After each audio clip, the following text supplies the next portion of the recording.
बिस्मिल्लाहिर्रहमानिर्रहीम। मैं हूं मोहम्मद मीर और आज डेटाबेस सिस्टम के लेक्चर नंबर 27 में आपको वेलकम कहते हैं। और आज इस सीरीज के इस लेक्चर में हम लोग डिस्कस करेंगे डेटाबेस डिजाइन अप्रोच कि आया डेटाबेस किस तरह से डिजाइन करते हैं, कौन कौन से स्टेप्स हैं और हर एक स्टेप्स की बेसिकली क्या इन्वॉल्वमेंट है। आज के लेक्चर के जो कंटेंट्स हैं उसमें सबसे पहले देखेंगे कि आया डेटाबेस डिजाइन क्या है, क्यों डिजाइन करते हैं, और उसके बाद डेटाबेस डिजाइन अप्रोच की स्टेजेस को डिस्कस करेंगे।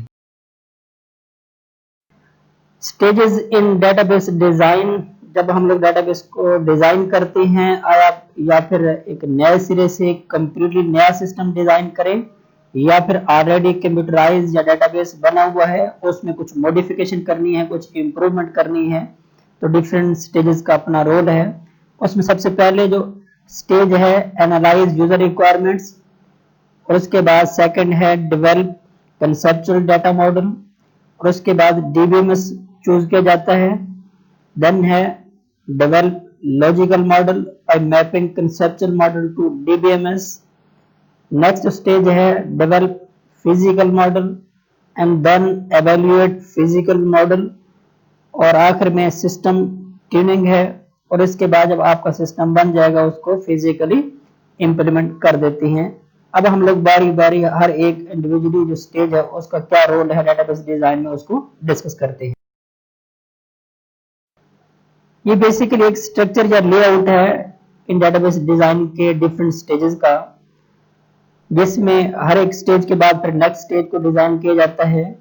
अगर नेक्स्ट जो स्टेज है उसमें कोई कमी बेशी रह जाए, कोई चीज आपने मॉडिफाई करना हो, तो आप लोग प्रीवियस स्टेज में आकर उस चीज को मॉडिफाई करने के बाद देन फिर नेक्स्ट स्टेज में मूव कर सकते हैं। ये ओवरऑल स्ट्रक्चर है जिसमें आप लोग देख सकते हैं कि किस तरह से एक स्टेप के बाद फिर नेक्स्ट स्टेप है और उसके बाद फिर फाइनलाइज आपका डेटाबेस डिजाइन हो जाता है। तो फर्स्ट स्टेज है वो है analyse user requirement. The first step is in designing a database is to understand and analyse the current environment.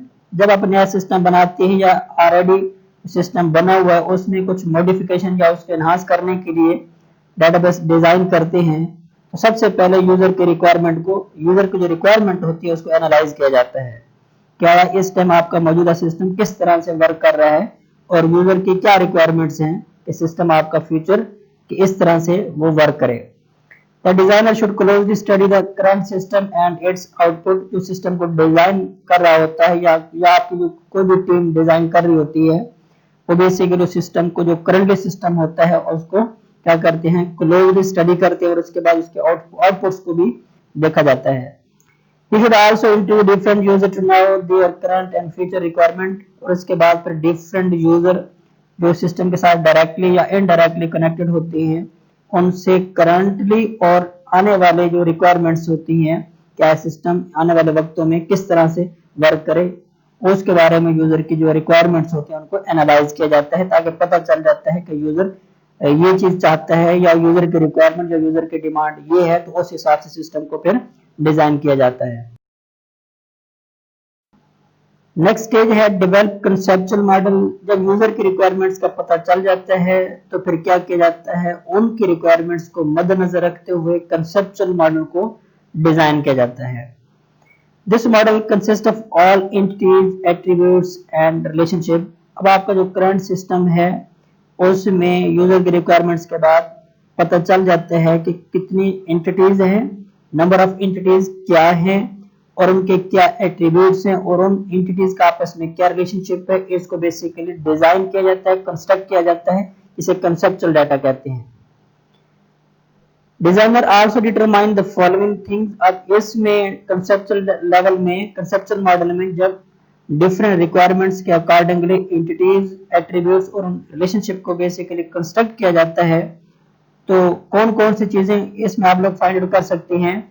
Types and application and transaction, कि किस तरह के एप्लीकेशन यूज हो रही हैं और उनके ट्रांजैक्शन किस तरह से होगी, और उन वॉल्यूम ऑफ ट्रांजैक्शन, ट्रांजैक्शन का वॉल्यूम कितना होगा, वॉल्यूम ऑफ डाटा इसमें आप लोग डिटरमाइन करते हैं, और इस फेज में फ्रीक्वेंसी ऑफ डेटाबेस एक्सेस वो भी डिटरमाइन किया जाता है, और इस सिस्टम की जो परफॉर्मेंस है उसकी रिक्वायरमेंट्स को भी मद्देनजर रखा जाता है। और एट द एंड बेसिकली इसकी एक ER डायग्राम को कंस्ट्रक्ट किया जाता है, मतलब एक एंटिटी रिलेशनशिप एक डायग्राम बनती है जिसमें सारे लॉजिकली डिफरेंट एंटिटीज और उनके एट्रीब्यूट्स और उनके दरमियान रिलेशनशिप को बेसिकली वाज़ेह किया जाता है। नेक्स्ट फेज है चूज अ DBMS। जब आप ER डायग्राम को कंस्ट्रक्ट कर लेते हैं, इसका मतलब है लॉजिकल डिजाइन आपका तैयार हो जाता है कि आया डिफरेंट एंटिटीज किस तरह से वर्कआउट कर रही है, किस तरह से डाटा का फ्लो हो रहा है किसी भी सिस्टम में।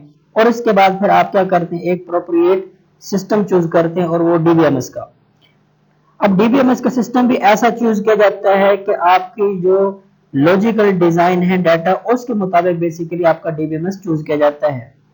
The designer choose a particular DBMS management system on the basis of logical model। logical model के अगेंस्ट आप लोग क्या करते हैं, अपना डेटाबेस सिस्टम चूज करते हैं, क्योंकि different database management system market में मौजूद है, उसमें से जो बेस्ट आपके लॉजिकल डाटा के मुताबिक वो सिस्टम को चूज किया जाता है।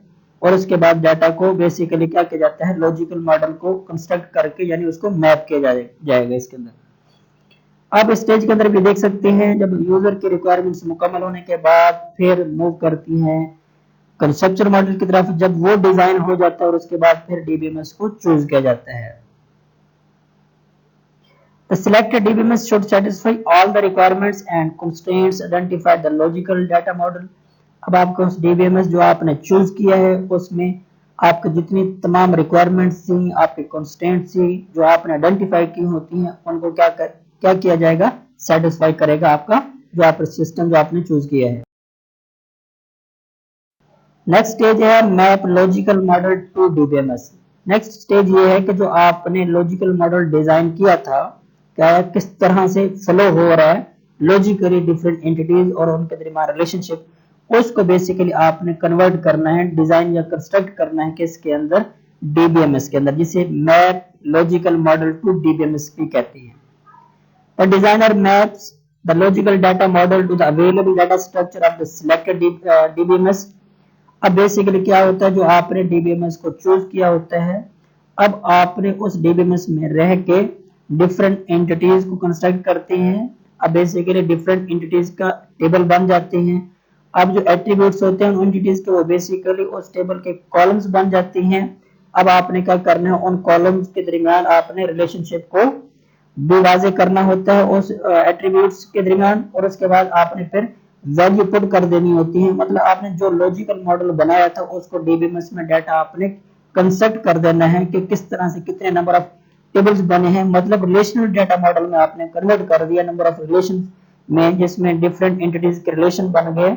अब उनके एट्रीब्यूट्स और उनके डिफरेंट टेबल के दरमियान आपस में कंस्ट्रेंट्स लगा देते हैं ताकि आपस में उनका रिलेशनशिप भी क्रिएट हो जाए। नेक्स्ट जो फेज है वो है डेवलप फिजिकल मॉडल।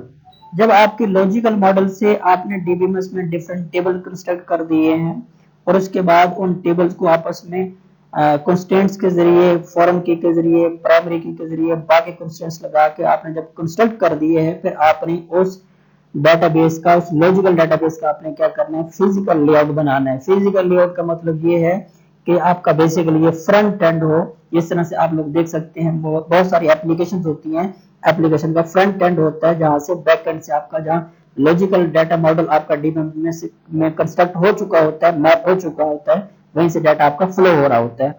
तो वो आपने फिजिकली मॉडल या लेआउट आपने कंस्ट्रक्ट करना है जहां आपका यूजर डिफरेंट कमांड्स के जरिए डाटा को एक्सट्रैक्ट कर सकते हैं।